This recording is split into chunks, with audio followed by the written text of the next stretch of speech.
Assalamualaikum warahmatullahi wabarakatuh. Semangat pagi ya. Baiklah anak ibu, apa kabar kalian semua? Alhamdulillah, semoga kita dalam keadaan baik-baik saja dan semoga wabah corona ini tetap segera berakhir. Amin. Oke, baiklah anak ibu, kita belajar sekarang mengenai teks. Masih ingat ya, minggu lalu kita belajar mengenai teks prosedur, di mana teks prosedur itu yang ibu berikan kepada kalian adalah pemaparan mengenai PowerPoint kita yang bentuknya itu sebenarnya beracak-acak. Nah, jadi kalau kalian masih ingat ada gambar kehidupan, yaitu bayi yang lahir, kemudian yang ada gambar kematian, artinya orang yang sudah meninggal dunia, dan kemudian ada gambar ibu yang orang kaya, orang miskin, dan yang rajin dan yang malas, dan kemudian Alkitab atau Al-Quran, dan terakhir adalah surga dan neraka. Jadi gambar yang beracak itu kalian susun menjadi satu langkah atau langkah-langkah yang berurutan gitu ya.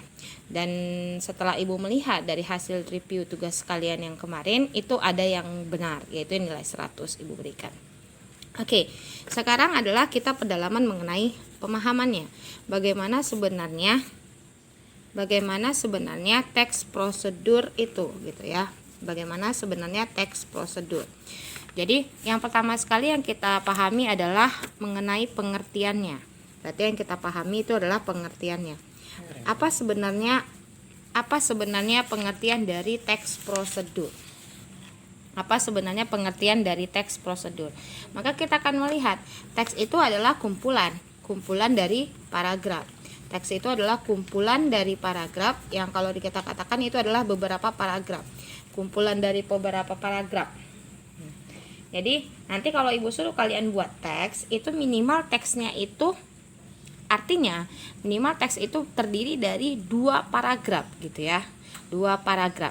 Dan kalian masih ingat waktu kita kelas 1 dulu, paragraf itu adalah kumpulan dari beberapa kalimat ya.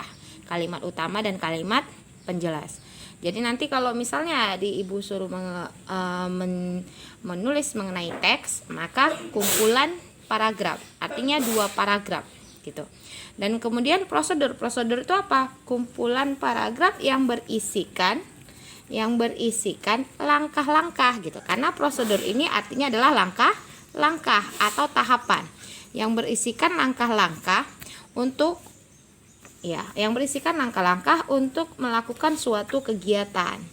Untuk melakukan satu kegiatan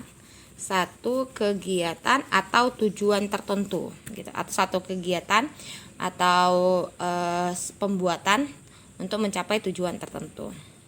Oke, jadi diingat aja kalau prosedur itu mengenai langkah-langkah. Maka nanti kalau misalnya ibu tanya, apa itu pengertian dari teks prosedur? Kalian sudah tahu yang namanya prosedur itu harus ada langkah-langkah. Itu aja yang harus diingat, yaitu mengenai langkah-langkah. Jadi tidak perlu dihafal. Oke, kita lanjut. Yang kedua itu mengenai ciri-cirinya. Nah, kemarin kan ibu suruh setelah kalian meninjau dari pemaparan kita yang gambar PowerPoint itu, ciri-cirinya apa ya? Kita lihat. Yang pertama, ternyata yang namanya teks prosedur itu pastinya karena dia langkah-langkah berarti harus berurutan. Iya. Jadi susunannya harus berurutan. Maka dikatakan ciri-ciri dari teks prosedur adalah harus berurutan atau harus bertahap. Susunannya tidak boleh acak. Yang kedua apa? Yang kedua, ciri-ciri dari teks prosedur yang namanya dia langkah-langkah gitu ya. Yang namanya dia langkah-langkah untuk melakukan suatu kegiatan, pastilah di dalam teks prosedur itu ada yang namanya dalam teks prosedur itu ada yang namanya kalimat perintah gitu.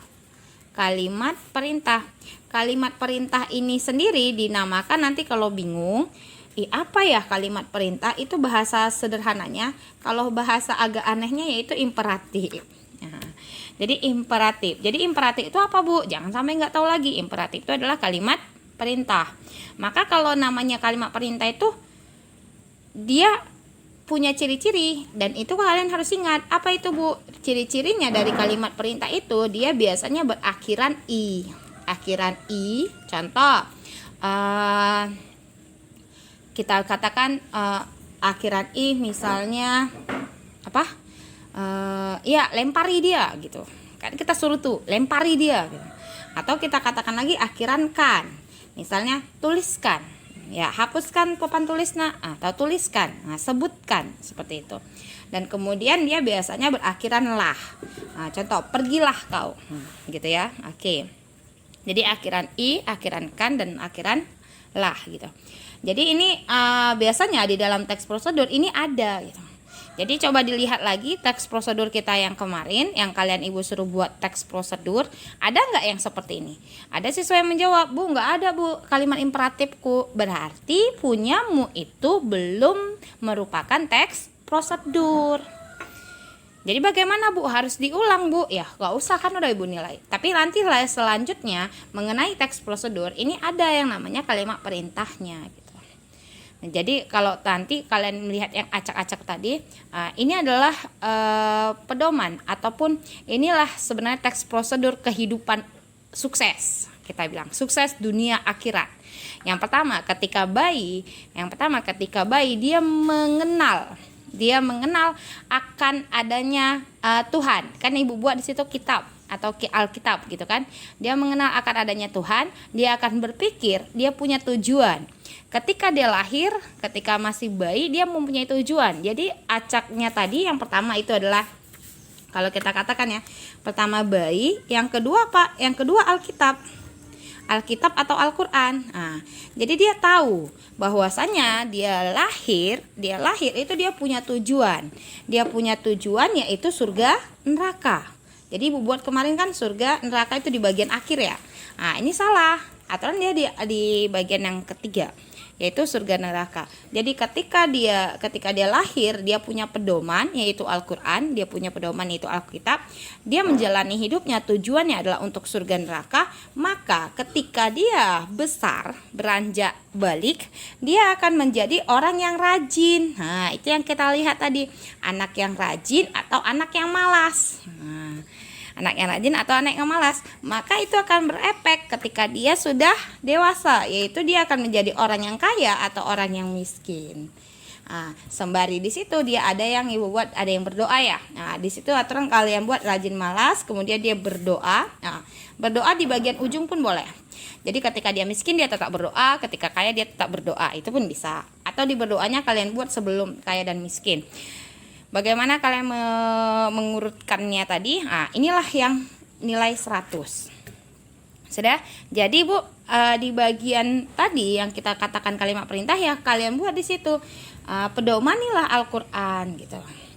Ketahuilah tujuan hidupmu surga neraka. Kan ada langkah-langkahnya gitu ya. Kemudian bagian yang ketiga apa? Yang namanya teks prosedur tadi punya ciri-ciri, satu adalah harus berurutan, yang kedua adalah kalimat perintah atau imperatif, dan yang ketiga bagiannya dia mempunyai struktur gitu. Strukturnya apa? Ini yang akan kita bahas. Struktur dari teks prosedur. Apa strukturnya? Yang pertama, struktur dari teks prosedur dia harus mempunyai struktur. Strukturnya itu adalah ada 2. Bahkan kalau ada yang buat sih ada yang 3. Strukturnya itu adalah yang pertama adalah tujuan, yang kedua langkah-langkah gitu. Atau bagian yang ketiga penutup. Kalau mau pakai penutup gitu. Tujuan, langkah-langkah, dan penutup. Jadi tujuan ini biasanya dia berisikan judul. Dan tujuannya. Contoh misalnya gini, kalian buat seperti yang kemarin ya. Cara hidup sukses gitu ya. Cara hidup sukses dunia akhirat. Itu judulnya ya. Tujuannya apa? Supaya hidup dunia tidak terombang-ambing, maka ikutilah pedoman ini. Seperti itu. Kemudian langkah-langkahnya, masukkan langkah-langkahnya. 1, yang dari bayi, kita harus bagaimana. Kemudian kita harus mempedomani Alkitab dan Al-Quran, bukan di bagian ujungnya Alkitab dan Al-Quran. Dan kemudian penutup. Pedoman nilai ini kalian akan menjadi orang yang sukses dunia akhirat. Seperti itu kalau mau pakai penutupnya. Atau kalau kita bilang penegasan ulang. Oke. Baiklah anak ibu, itu mengenai ciri-ciri dan strukturnya. Dan terakhir kita bicara mengenai jenis dari teks prosedur. Jenis dari teks prosedur ini dia ada 2. Yang pertama itu adalah teks prosedur sederhana. Teks prosedur sederhana ini itu biasanya langkah-langkahnya hanya sederhana, atau kalau kita bilang dia berisikan 1 atau 2 tahap. Jadi nanti kalau kamu melihat teks prosedurnya itu langkah-langkahnya panjang, berarti bukan sederhana gitu. Jadi langkah-langkahnya singkat atau pendek, itu saja kok, mudah. Dan kemudian yang teks yang ribet apa Bu? Teks yang ribet itu adalah teks prosedur kompleks. Teks prosedur kompleks. Jadi teks prosedur kompleks ini, itu yang agak ribet karena langkah-langkahnya agak panjang, atau kita bilang langkah-langkahnya panjang. Panjangnya berapa Bu? Lebih dari 3 mungkin ya. Langkah-langkahnya panjang yaitu lebih dari 3. Atau kalau nanti kamu lihat sampai 6 langkah atau 7 langkah. Nah, contohnya nih misalnya ya, contoh kalau kita katakan cara menghidupkan HP. Cara menghidupkan HP itu dengan cara satu lagi adalah cara memasak Indomie gitu ya. Cara memasak Indomie. Mana yang lebih singkat atau lebih sederhana? Cara menghidupkan TV atau cara memasak Indomie? Jelas Bu, cara menghidupkan TV itu cara teks prosedur sederhana karena hanya 1, 2, 3 langkah gitu ya. Tapi kalau dia cara memasak Indomie, dari didihkan airnya saja, buka bungkusnya sampai ke memasaknya itu sudah sampai berapa langkah. Demikian.